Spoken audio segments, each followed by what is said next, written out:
Nous sommes si chaleureusement accueillis par notre ami Gérald chez SOS Fondue. Bonjour Gérald. Bonjour, ça va merci bien? de nous recevoir. Ça va bien, merci. Un vrai Suisse comme on les aime. Un vrai Suisse, depuis 10 ans au Québec. Merveilleux, il faut raconter cette belle histoire-là. L'amour pour le Québec, d'abord, c'était un vieux rêve de venir s'établir ici? C'est un voyage en 1995. On est venu avec mon ex-femme depuis la Suisse faire un voyage. Bien. Et puis on a fait un mois autour du Québec, on s'est promené, puis on a vraiment adoré les espaces. Le prix des maisons, ça c'est toujours quelque chose qui nous avait étonné. Tout avait un zéro de moins que chez nous. On se disait, wow, on peut avoir une maison au bord du Saint-Laurent pour 150 000 $. On disait, wow, c'est incroyable. Ça serait à des millions chez nous. Ouais. Et puis, donc on a adoré et on a conçu notre fille au Québec. Bon, ben c'est bien. Et on est rentré enceinte dans l'avion. Quand on est rentré, il s'avérait qu'elle était enceinte quand on est rentré en Suisse.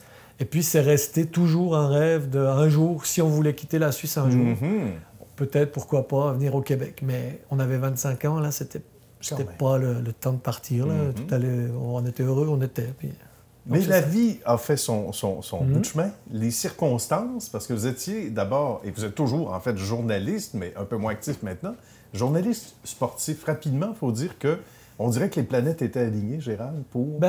arriver à s'amener au Québec éventuellement? J'ai toujours été assez chanceux. Là. Au départ, je suis typographe de formation. D'accord. Et j'ai fait de la mise en page. Et ensuite, j'ai eu la chance de travailler dans la rédaction sportive du journal qui m'engageait à l'époque.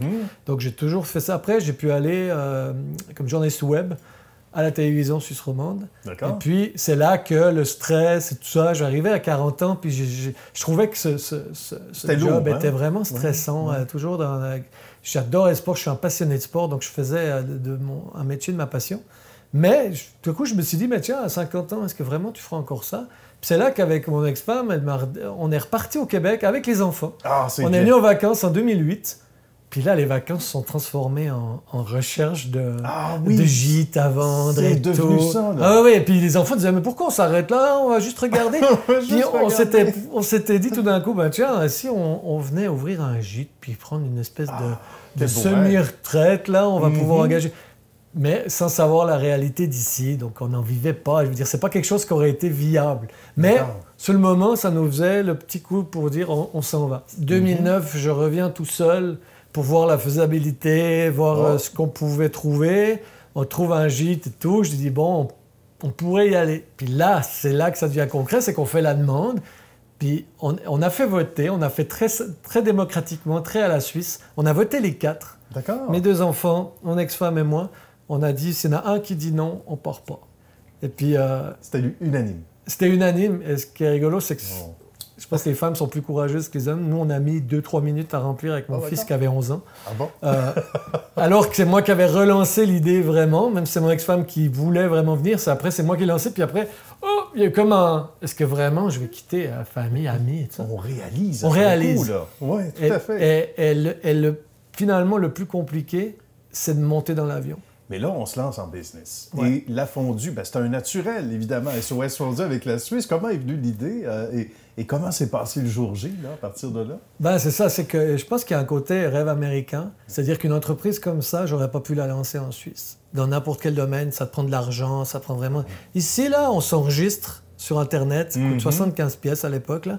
Et puis le lendemain, on peut vendre. C'est-à-dire qu'on pose le nom SOS Fondue et puis on peut y aller. Et à partir de là, la recette est bonne, c'est convivial, les gens aiment ça. On dit que l'appétit vient en manger, c'est pas juste un vieil adage. C'est ça. On s'est découvert des ambitions parce qu'au début, on s'est dit, OK, on va faire ça à côté. Puis on s'appelait SOS Fondue, justement, parce qu'il y avait le côté, vous nous appelez, et puis on est là dans 1 heure avec une fondue. Donc c'était un peu comme une pizza, comme on pouvait commander. On peut dire, on veut une fondue. C'est pour ça que mon premier logo, qui était l'orignal qui court, là, comme on voit. C'est original. Voilà, ça c'est le premier logo parce que c'était ça. Je voulais un animal du Québec, mais habillé en Suisse, et puis qui livre de la fondue. Puis petit à petit, on s'est retrouvés en 2015. J'ai rencontré ma femme actuelle qui est chocolatière, donc c'est pour ça que vous voyez des chocolats derrière moi. On la salue d'ailleurs. Donc on a décidé de faire de pignon sur rue, les 2 entreprises, et de venir vendre ces chocolats en même temps qu'on vend nos fondus au fromage. Et puis à partir de là, on s'est fait connaître, on a commencé à rentrer dans les magasins, et puis petit à petit, là on arrive à ce fameux 2020. qui aurait été catastrophique pour beaucoup de gens, mais pour nous, ça nous a mis sur la map. Là. C'est même pas drôle. Tout le monde nous a découvert sur Facebook, sur les réseaux sociaux. On a une boutique en ligne qui a explosé pendant le confinement. Vous étiez déjà prêt pour le web? C'est ça. Sans le vouloir, l'année passée, on a tout refait. On a beaucoup mis d'argent pour refaire un logo, pour refaire un site Internet. On a pris une agence de Saint-Sauveur qui s'appelle King Communication qui a revampé tout ça. Et puis on aurait dit que c'était voulu, qu'on le savait qu'il y aurait une pandémie, parce qu'après, au mois d'avril, mars-avril, les gens nous ont découvert et ont commandé. Voilà. Comme quoi, il y a un bon côté à tout, même dans les événements les plus... Oui, comme je dis, moi j'ai une grosse pensée pour ceux qui ont des restaurants et tout, parce qu'ils sont aussi dans la nourriture comme moi. On a la chance de ne pas avoir de restaurant, mais de faire de la bouffe, et puis les gens se font plaisir cette année plus, ils achètent mieux, plus cher, meilleure qualité, plus local. Donc, oui, c'est positif pour nous, on n'a rien à dire à ce niveau-là. Mais je ne vous cache pas que c'est sûr que c'est du 7 jours sur 7 depuis 2 mois. En même temps, je ne voudrais plus être employé. Je ne pense plus que je pourrais aller travailler pour quelqu'un d'autre parce que c'est le fun de travailler pour soi-même, mais c'est sûr que je ne ferais pas ça pour quelqu'un. Là, les heures qu'on donne et tout, c'est vraiment quand c'est son bébé. Puis le bébé a grandi, là. C'est une fierté incroyable. Il a pris du volume, le bébé. Puis mon amour pour le Québec, les Québécois me l'ont rendu tellement, là. Gérald, ça a été un plaisir. Merci beaucoup de nous avoir accueillis. On a déjà le goût de revenir dans ce nouvel environnement qui, effectivement, sera très chaleureux. Merci beaucoup. Bravo pour ce beau succès. Bravo pour cette belle contribution à notre société également. Merci beaucoup.